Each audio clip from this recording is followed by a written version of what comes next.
Hello, everybody. Welcome to the Sunday live stream. These are the days that I really like to kind of just sit back and take accountability about what's going to happen or what could potentially happen coming up very soon. So, just like the thumbnail and title suggests, we're going to talk a little bit about the hardest thing you can possibly do in crypto digital assets, which is selling. We can buy all day long, we can make it easy, but I have to tell you, it's a little bit more difficult when we do a little bit of the four-letter word that everybody hates to hear, which is selling. And to help me do those things, I've invited a friend to come on to help me out. And this is Wes from Smart Money Crypto. Wes, thanks for coming on for the show for the first time. Hey, Rob, thanks for having me on. Big fan of the show. Love what you do. And yeah, it's a pleasure to be on. Looking forward to chatting to you. Yeah, man. So, Wes, where are you at right now? So I'm in England, just outside of London, a little town called Brighton. Been in crypto for about 5 years. Used to work at a cryptocurrency exchange in London, quite an old one, CEX.io. I don't know if you've heard of them. Yeah, just worked in Web3 marketing and been trading for about 5 years now. Ah, perfect. You would like my friend Tom Crown. He's actually in the comment section right now, piping off about Truflation's newest reading, which we'll get to in a second. But what I want to talk, because I brought you on because I'm pretty good at buying stuff. Actually, I'm fantastic at it. I'm great at buying the dips. I think we all are. The problem is, and no one talks about this, it's about selling. And I think we have to get this in our consciousness about that the time is coming. So I put out this tweet. I said, look, everybody likes to talk about buying, but few talk about selling. We should be talking about it all the time. Strategies, goals, price points, etc.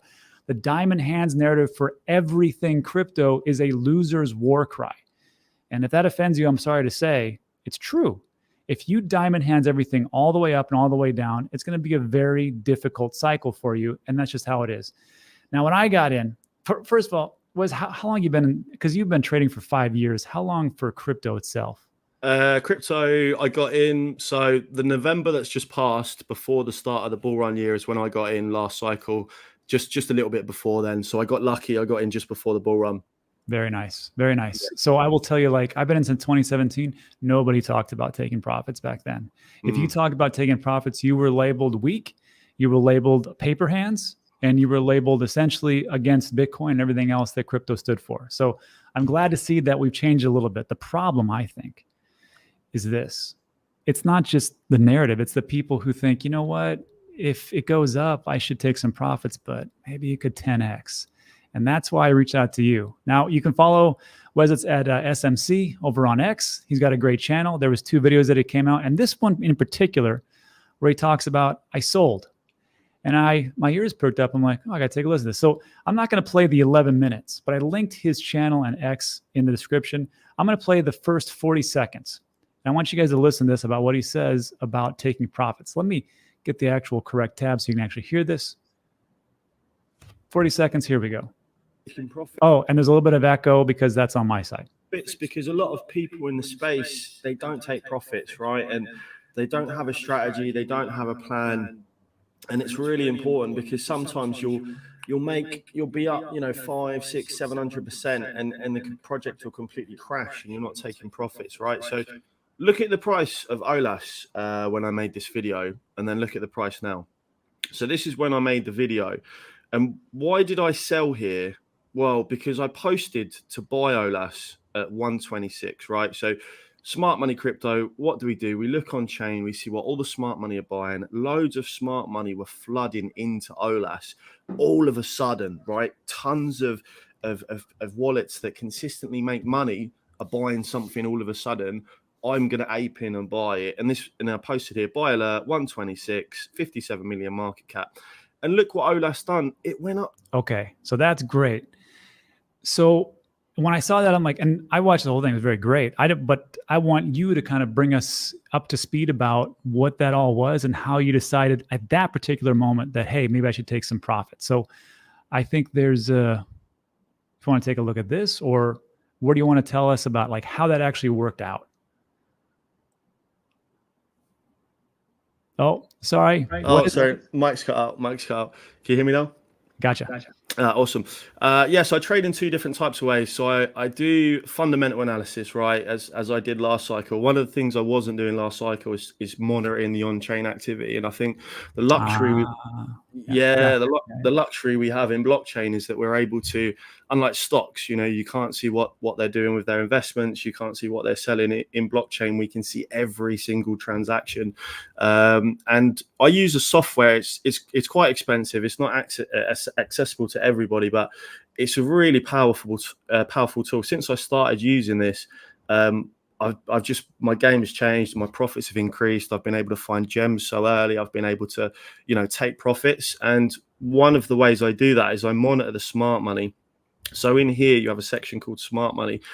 And what is smart money? So you got smart money in whales, right? So whales are people who have lots of money. So like millionaires, and technically they can't be classed as smart money unless they're making consistent profits. So smart money tend to be quite big accounts, but they're consistently making gains and returns, and their win rate is typically around 8 or 9 times out of 10. So when you see this sort of activity here, so this is smart money accumulating, and you see where it starts to trend up here. Okay.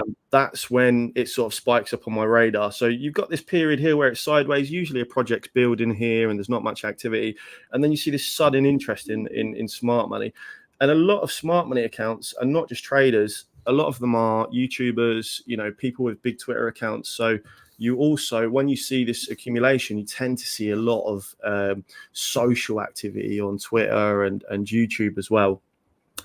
So I go into here and then I just track their wallets, right? And I can see when they're buying, when they're selling. So this trader, for example, I've tagged his wallet as gets in before the news. So his wallet, he typically buys things before they're listed on Coinbase, and he typically buys things. He gets the news early, right? So I track his wallet. You can see here he's sold 84,000 OLAS this week. His remaining balance is 215,000. Then you can go into his wallet, and you can see his profit and loss. So he's made 139% on OLAS. His cost price was 182. And you can see when they're buying and dumping, and you can even go in and see all of their transactions. So he's actually holding SAVM, which we talked about earlier. He's got $325,000 in that token. He's holding OLAS. He's holding Peas, which is a really good project that I got into recently. So he's got his eye on the ball. He's riding all of the hype tokens, and I sort of use this to identify what's popular, what's trending, what are the smart money buying. And we can see here his conviction as well, right? Because his biggest bag is going to be the project has most conviction in. So Tau's his biggest bag. He's got really high conviction in SAVM, and then OLAS, then Peas, etc. Excellent. So there's a question that came up. They said, well, what kind of software is that? What is Wes using here? So this program's called Nansen. So it's Nansen, and it's quite a technical bit of kit. You can trade, you can monitor NFTs, you can monitor anything on the Ethereum chain. They're integrating new chains, so I'm still waiting for Solana to get added, but most of the activity will be on Ethereum and layer 2s. Gotcha. So I think for everybody who's like wondering that question, like, well, that's pretty cool. Maybe I should take a look at that. In all honesty, I think the best way to do is just, there's a link in the description. Go and follow Wes, because he's going to show you more things on that than this channel will ever will. So check that out. I'm sure he's got links to that. We can go from there. So Wes, thanks. That's interesting. That, you know what that reminds me of? There was this mythical creature called whale number 3, which everybody loved to track, and what was happening with the Bitcoin price and what they were selling and dumping. It's like you've taken that, but to the nth degree, maybe. Yeah, exactly. Very similar to that. Well, that's a great segue for the next topic we're going to cover, which a trader just made a boatload of money on Satoshi VM by using a banana gun. No jokes. So we covered this yesterday, actually, because we did an updated DEX video about how to use a DEX. And for 2024, you took a look at Uniswap and Orca and Jupiter and different projects that actually work pretty well in different wallets. And one of the things that we did is we bought Satoshi VM live on the video. What I like about this, it's a ZK rollup layer 2 solution, and nobody paid me for this. Nobody paid me for the DEXs. I'm just telling you, it looks like a pretty good project. I like this total supply 21 million. And it's very interesting to me how it goes, but the very first day this launched, everybody got super bent out of shape because everybody was talking about it, which makes a lot of sense because looks like a pretty good project. And they're like, hey, everybody's dumping on me. And I'm like, what's your problem? What is the problem? Because the problem is, if you, just like we talked about, you double your money and you don't want to take any profits, depending on where you get in, right? So you do stuff like this, and then people are like, why is everybody dumping on me? It's because you didn't take any profits along the way. And I put this out, if you got in the very beginning, that's $6. And of course, people are like, I'm going to take some profits, and they don't do it. They don't do it. And then everybody's a victim. It's not the case, everybody. There's ways to do this. Like if I would have, because I didn't get in early, I'll tell you that right now. If I didn't, if I 2X, I'm taking my initial investment out and I'm going to let the other money ride. Or maybe I take even more, like 120%, let the rest ride. It doesn't matter. But if you're making money, take some profits. There's a reason why I have that underneath me on my rules. The very last rule is take profits. And today, this is actually doing pretty damn good, $12.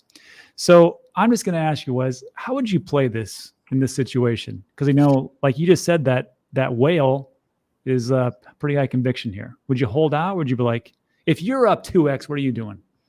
Yeah, absolutely. So I can probably share. Let's have a look on chain at Satoshi VM. We can see the activity. Can you see this? Got it.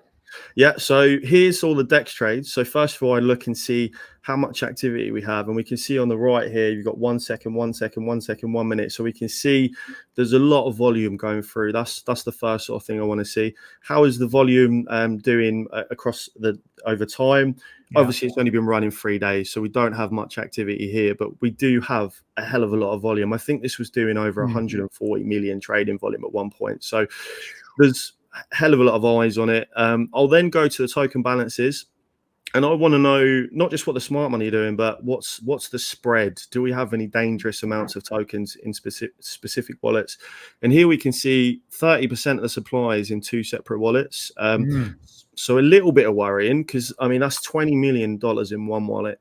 There's $18.6 million in that wallet. So this would be alarm bells to me. So first thing I would do is tag both of these wallets. And then I would add them to my Discord so we see all the transactions on these wallets. So if these guys start moving the money to Uniswap from these wallets, it's an alarm bell for me to get out or to pay attention. And what are they doing with this money? The rest of the spread's not too bad. We've got Uniswap 6%, 3%, 2%, 2%. Mexi have 2%. This isn't too bad, but this is quite alarming. So I first of all want to check what these are. They might be staking contracts, but they don't actually look like contracts. They look like just standard wallets. But go into it, do some research, try and find out what they are. Then I'd look at the smart money. So let's see what the smart money are doing. We've got a mixture today. Let's look at the biggest holders. So Smart Dex Trader, someone put DCA'd in some more, 87K. This week, someone put 762,000 in. This guy we looked at earlier put 276,000 in. So smart money, you're putting considerable amounts of money into this project. Another nice trader here that I really like, tends to make profits a lot of the time, has put 65,000 this week, currently worth 77,000. So they're not up that much. That's another thing I like to see. You don't want to come into a project where everyone's up 300%, 400%, because then you're kind of behind the herd. So obviously this is just on-chain data. You want to go into the project. Can we see the team? I've not been able to find the team so far on this project, and I don't like to gamble too much. So, if it's just a pipe dream and a website, I like to see a team there. But the on-chain data does look good. You've got volume, you've got smart money. They're buying today. They're not in massive profits. It's not a bad one for me personally. Yeah. And that's what it is. And you said it perfectly. I'm not a gambler. I don't want to gamble. This is a gamble. If you look at this, like this is guaranteed, you are in the wrong place. Now, there's other different products to get into that have been more safer. That's the reason why that my portfolio is 70% Bitcoin, roughly 5 to 10% Ethereum. And then Solana is really picking up because of the value increase that it's done. So just remember, the things that we talk about, you're gambling. And hopefully it works out, but that's why we have rules in place. And of course, we can't tell you what to do. We're not financial advisors. I'm not your dad. Wes probably isn't. So this is what we got. So talking about the gambling aspect of it, there's a pretty good story here, which was the banana gun, which I've never heard of this in my life. So this was a piece that came out yesterday. There's a trader that paid 141 ETH bribe to secure 6.7 million profit on the Satoshi VM launch. And I wanted to bring this to everybody's attention because like we just talk about Satoshi VM and how great it is, right? It looks like a pretty good project, but you have to understand there's puppet masters behind the screen that are pulling the strings. And this is exactly what's going on. So this trader used the banana gun sniping tool. Wes, have you ever heard this in your life? Yeah, I'm an investor in bots. I got into Unibot around March last year, and Banana Bot is just it's killing all of them off. Really, it's so fast. It's all about speed in that game. Trader bots. This is why I'm not a big trader, because I cannot compete against that. I'm a buy and holder type of person. I'm waiting for blow off tops, and that's it. And this reaffirms that affirmation. So the question then is, how'd they do it? Here's how they did it. To initiate the process, the trader utilized the banana gun trading bot. They purchased 2.61 million Satoshi VM tokens for 277 Ether. So if you have like $681,000 laying around, you can do this. It's totally doable. But if you don't, it's still tough. Trader had to pay 141 ETH bribe to be the first to acquire SAVM upon opening and allowed them to secure over 2.5 million tokens. They then sold those 2.16 million tokens for 4.38 million while retaining roughly 500,000 tokens. The value was 3 million. They profited 6.7. What's the banana gun bot? It's a Telegram bot, which you just saw, which allows you to facilitate trades. It's used primarily for sniping. It involves rapidly buying newly released tokens like Satoshi VM, released in 2023. Gives users a choice between manual trade, which is a 0.5% fee, automatic sniper, 0.75%. So right now you're thinking to yourself, I got to get on that. But just wait. Last part is this. It's got a checkered past. Launch the bot's token. Its price dropped 99% due to a bug in it, while the bot itself has been marked by instances of disappearing funds. So now if you want to trade, now is the time for you to step up and go, I can do that. Anyhow, Wes, what's your thoughts on this one? Because I'd like to share like both sides of the story so people aren't like, I'm going to do that. Yeah, it's a cool industry. I think it's a great marketing campaign, this whole story for Banana Bot. I think everyone right now is searching, how do I use Banana Bot? Where do I go? The bot activity, if you look over the last 6 months, is just going up and up and up and up. So I think we're seeing more and more degens enter the market, especially with these meme coins trying to snipe. It used to be quite a skilled trade, so to speak, that only devs knew how to do. They would sit and monitor the liquidity on Uniswap, and they would watch and wait for liquidity to be added, and then they would buy. And they made a colossal amount of money because you had to have some basic dev skills to amend the contracts and change all the charges. But now the bots eliminate all that completely. So you just literally type in the contract. So if you find out a new token's launching and it's going to be super hyped, you literally put in the contract into Banana Bot and just put your money in, and it will wait. And then as soon as the liquidity gets added, it will snipe it. The problem is you're competing now against thousands of other bots. So you get these people who are paying these bails to front run the other bots, and everyone's trying to front run each other with high gas fees. But Banana Bot's the fastest. You got Maestro's pretty good. Unibot is pretty good. And if you look, Banana Bot literally and Unibot both integrated into Solana in the last week. So now we're going to see what we had on Ethereum on Solana. So I think we're going to see massive adoption on these bots. Well, I could see that. That's all you guys. That's for the smarter generation. That's why I got you on Wes to explain it to me, because I'm like, that sounds risky as hell. But it sounds good. All right, everybody. So again, if you want to follow Wes, I would definitely recommend that. If this type of thing interests you, it's very interesting to me.